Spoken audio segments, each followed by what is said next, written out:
باقی سب تفصیل ہے، صرف تفصیل۔ یہ قصہ ہے محبت کی ایک بے مثل داستان کا، اور بے مثل محبت پر مالک کی لازوال عطا کا قصہ۔ وہ ایک گمنام بوڑھا شخص تھا جسے اپنی مادری زبان بلوچی کے علاوہ اور کوئی زبان نہ آتی تھی۔ عربی تو کجا، اسے اردو تک نہ آتی تھی۔ اس کی ساری زندگی دوسروں کی بکریاں چراتے ایک جھونپڑی میں گزری، جھونپڑی جو اس کی اپنی زمین پر نہ تھی، سردار کی زمین پر مجبور اور موسموں کی شدت سے شرمسار کھڑی تھی۔ جھونپڑی بس ایسی تھی کہ آسمان سے ساری دھوپ، ساری گرمی، سردی اور بارشوں کا سارا پانی اس میں سے گزر کے بابا جی پر آ برستا تھا۔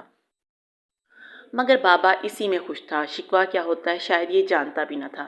جتنا میسر تھا اس سے زیادہ کا اس کو چاہت نہ تھی اور اس کی پرواہ نہ تھی۔ اس کے پاس پکا چھوڑ موسموں سے بچانے والا کوئی کچا کوٹھا تک نہ تھا، نہ اس کا ملال کہ اس کے پاس زیست کرنے کو معمولی سا سامان بھی نہ تھا، نہ اس کی فکر کہ اس کا روزگار بس اجرت پر دوسروں کی بکریاں چرانا تھا۔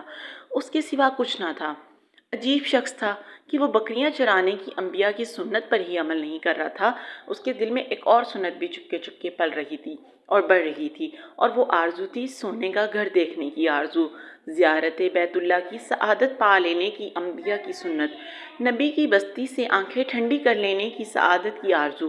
زاد راہ اس کے پاس کیا ہوتا کہ جس کے پاس زاد زندگی نہ تھی، مگر تمنا تھی اور بڑی پرزور تمنا تھی۔ وہ بکریاں چراتا رہا، اجرت پہ چرائی بکریوں سے اپنے حصے وصول کرتا رہا۔ جو ہی ایک اور بچہ اس کے حصے میں آتا اسے لگتا سونے کا گھر اس کے نصیبے کے کچھ اور قریب آ لگا ہے۔ وہ ہر ایسی اجرت میں آئے بچے کے ساتھ سونے کا گھر دیکھنے کی اپنی خواہش بھی پالتا رہا۔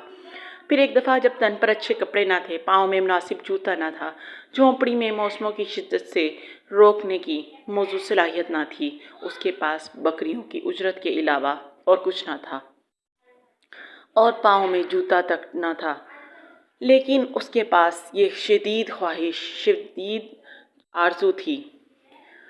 جانے کے لیے اس نے زاد راہ اور بڑھ گیا تھا۔ اسی دوران اس کے پاس مگر کچھ بکریاں آ گئی تھیں۔ ان بکریوں کا عمر بھر کی جمع پونجی کا، زندگی بھر کی محنت کا اور بھلا کیا مصرف ہو سکتا تھا۔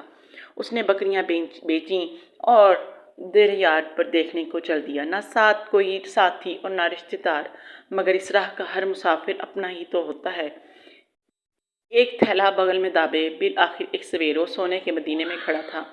اسے اپنے نصیبے پر یقین آتا تھا۔ وہ ڈھل کے کندھوں کے ساتھ بہت آرام سے حرکت کرتا تھا کہ یہ مدینہ تھا جہاں بایزید بھی سانس گم کر بیٹھیں۔ وہ مدینہ، بلوچستان کی ایک جھونپڑی کا باشندہ مدینے کی شان دیکھ کر دنگ رہ گیا۔ آہ، کہاں فقیر عجم اور کہاں سلطان عرب! اسی حیرت میں گم وہ اپنی کل متاع، اپنے جوتا اور اپنے جوڑے والا جوتا تھیلا بھی گم کر بیٹھا۔ عین یہی وہ لمحہ تھا جب وہ کلک ہو گیا۔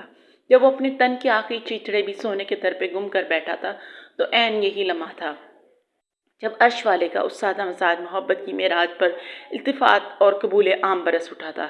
عین اسی لمحے آسمانی میڈیا حرکت میں آیا اور صحابہ کے حلیے والا بزرگ کے نام سے وہ عرب و عجم کے میڈیا پر وائرل ہو گیا۔ گویا جبریل کے ذریعے عرش سے اس بندے کے قبول عام اور محبوب عوام و خاص ہونے کا اعلان ہو گیا۔ اب خود اسے معلوم نہ تھا کہ وہ جو اپنے تئیں گم ہوا پھرتا ہے، اس سے زیادہ مدینہ اور اہل مدینہ کی دنیا میں مشہور کوئی نہیں۔ سبھی چاہتے ہیں کوئی 30 لاکھ کے قریب اس بار زائرین ارض مقدس میں تھے، اور اس میں کروڑ پتی بھی ہوں گے اور ارب پتی بھی۔ وہاں وزیر اعظم بھی ہوں گے اور جانے کون کون رستم زماں، محدث زماں وہاں موجود تھا، جو بھی تھا گمنام ہی تھا، یہاں کا مشہور شخص اور زبان زد عام شخص، مگر آج کے دن ایک ہی تھا، اور وہ تھا وہ بابا جو 15 سال سے لوگوں کی بکریوں کے ساتھ اپنی ایک تمنا پال کے یہاں آ کے گم ہو گیا۔ وہ بکری پالتا تھا تو یقین اس کا مالک بھی تو بڑا لجپال تھا۔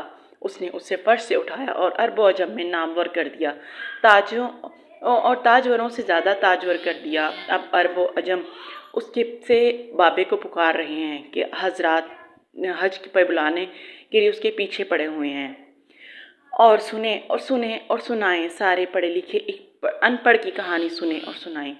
اللہ اللہ، یہ بڑے کرم کے ہیں فیصلے، یہ بڑے نصیب کی بات ہے۔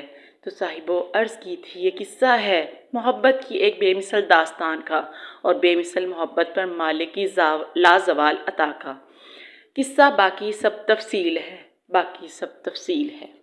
شکریہ۔